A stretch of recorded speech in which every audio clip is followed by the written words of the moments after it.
You're listening to Shift, Human First Financial Guidance with Ross Marino.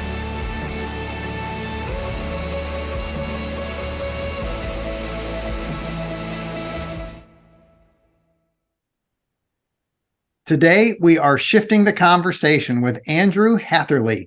Andrew is the founder of Transcend Retirement and the host of the Gray Divorce podcast. And Andrew will be speaking at Shift 2024. Hello, Andrew. Hey, Ross. Glad to be here. So glad to have you on the show. You have a topic that is so important to talk about, needs to be talked about on podcasts, also needs to be part of any human first type of conference out there. And you're going to talk about gray divorce. And the first question that I want to ask about gray divorce, something I've been thinking about, is it just being talked about more frequently because people like to read about it and it seems like something we haven't heard of? Or is it actually increasing dramatically? It is increasing, Ross. I refer people to a study put out by Susan Brown and Yifan Lin back in 2012. It's an article called The Gray Divorce Revolution. And they did some pretty deep academic research on the increased rates of gray divorce. And as life would have it, I became a participant in the phenomenon only 3 years later in 2014, 2015 at the age of 52. So gray divorce is generally defined as divorce over the age of 50, hence the gray. But what they found in studying the rates of divorce from 1990 to 2010 was that among U.S. adults aged 50 and older, the divorce rate had roughly doubled for that group, and it even tripled for the 65 and older group. Just to give you an idea, in 1990, I think it's 8.7% of all people divorcing were over the age of 50, and by 2019, it was 36%, so slightly over a third of all people getting divorced were over the age of 50. The majority are still under 50, but the increases are really happening in the older population, 50 plus, and even more so in the 65 and up group. That's a pretty amazing jump when you think about it statistically. So it begs the question, did something change? Is there a cause now that wasn't around before? I mean, what do you think's causing all the gray divorce? Well, I think I've kind of narrowed it down to 5 key issues. And I think the first would be simply the acceptability generally of divorce in society. If we go back to the 60s, even 70s, it might have been more frowned upon socially. Certainly, the religious grounds against divorce may have lightened as well. But as this population has gotten older, they've seen changes in society that maybe when they were in their 20s and 30s, can't get divorced. But by the time they reach their 60s, 70s, and I'm even seeing people in their 80s, they realize that it's no longer such a taboo as it used to be. And another thing is, so many people over the age of 50, 60, 70, they're in the second and third marriages. And it's an interesting phenomenon, but the divorce rates are higher for second and third marriages than they are even for first marriages. I'm always kind of trying to dig a little bit as to why that's so, but it's pretty well documented. So with the older people coming out of second and third marriages as they get older, and of course longevity, as people live longer, it becomes more likely that the marriage will break up, not solely due to the death of a partner, but also the choice of one partner to leave the marriage. And when we're talking about the choice to leave the marriage, I think of 2 other contributing factors. One is the increased economic independence of women. Certainly, women have enjoyed tremendous strides over the last 50 years, even the last 30 years, in terms of economic well-being. So increasingly, they have more economic wherewithal to make that decision to become independent. And I think a 5th point that maybe isn't as discussed as much is the personal development ethos or industry even in society. We can't go to a bookstore without seeing stacks of books on personal development, being the best you, that sort of thing. That, I mean, we had it 20, 30 years ago with Anthony Robbins, but now, I mean, we've got Brené Brown, Simon Sinek, Mel Brown. I mean, there's so much. And when people are breathing this in the oxygen, this idea of you can do more with your life, you can be happier, and you've got more life to live because of life expectancy. People are saying, okay, maybe I need to make the decision to change things up a little bit. I've only got if I've got 20 or 30 years left, let's make them a really good 20 or 30 years, and perhaps better than the 50 or 60 I've lived already. So I think those are kind of the key points I look at when asked, why are we seeing increased rates of divorce in later life? You mentioned people in their 20s, and I'd imagine getting divorced in your 50s and 60s has quite a few differences than someone in their 20s. Can you talk about maybe the differences in that? Well, I don't think it's necessarily a pleasurable experience at any stage in life, but I've seen one writer refer to it as a life quake for somebody who's perhaps been in a marriage for a very long time or had plans for retirement or to be with a person for a very long time. It's a major disruption to their lives, and it's coming later in life. As a financial advisor, we know that there's less time to recover financially. For somebody in their 20s or 30s, it's time in the market, not timing the market. Well, obviously, somebody who's seeing half of their net income, not in net income, half of their net worth potentially go away as assets are split 50-50 or thereabouts. They've got much less time than someone in their 20s and 30s to rebuild and to put that nest egg back together. So the importance of getting the decisions right while going through the divorce process and having a financial planning hat on while going through the divorce process is very important.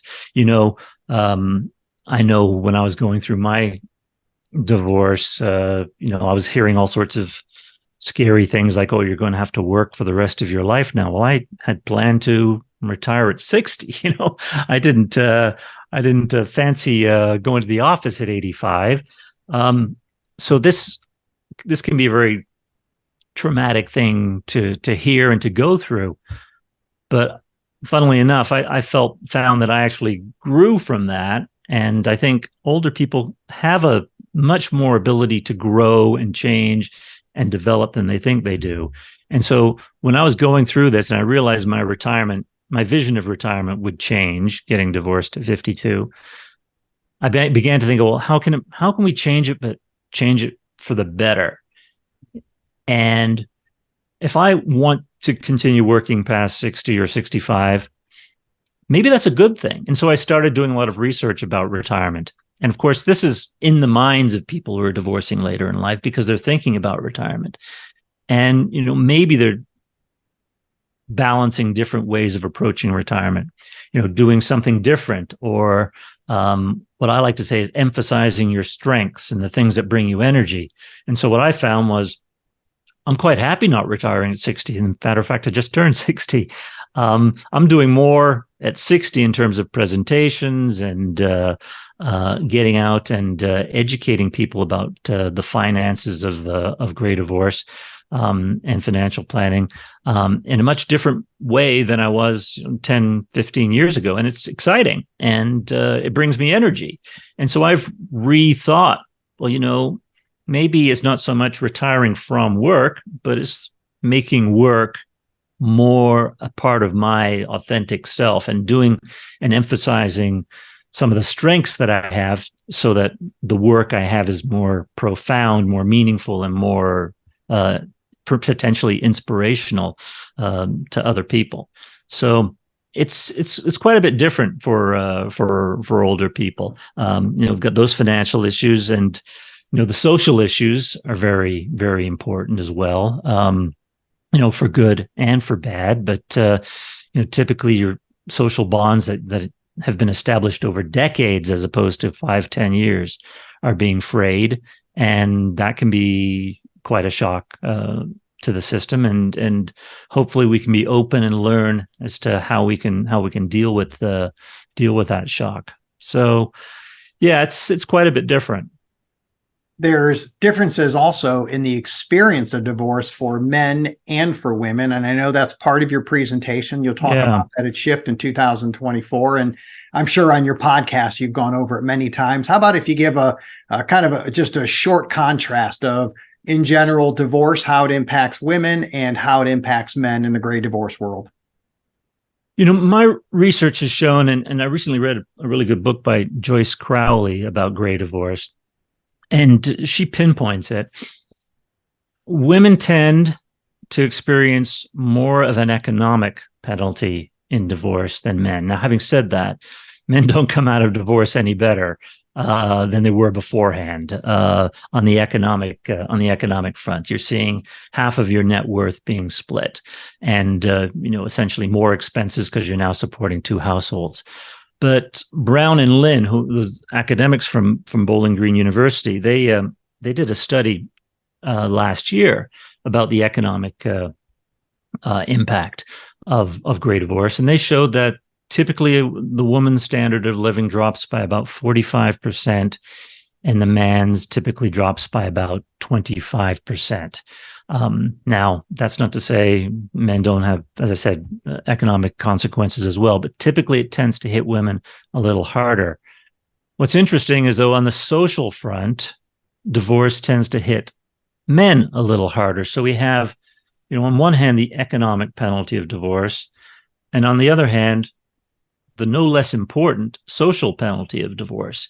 And, typically in a marriage, not always the case, I don't want to generalize too much, but certainly a lot of research has been done on this, is that the wife tends to be the social organizer in the household. And the man goes, kind of goes along for the ride, said, "Oh, we're doing this weekend with the Petersons." So, okay, but when after divorce, that kind of social coordination falls to the wayside. Also, men's relationship with the adult children tends to be more harshly hit, and that may be because of maternal bonds or any number of things that may be due to the reason for the divorce. But the male spouse's bonds with the adult children and friends tends to be a little bit more frayed. And men, for whatever reason, and I think it might have something to do with our nature and our biology, is that we find it more difficult to make friends with other men later in life.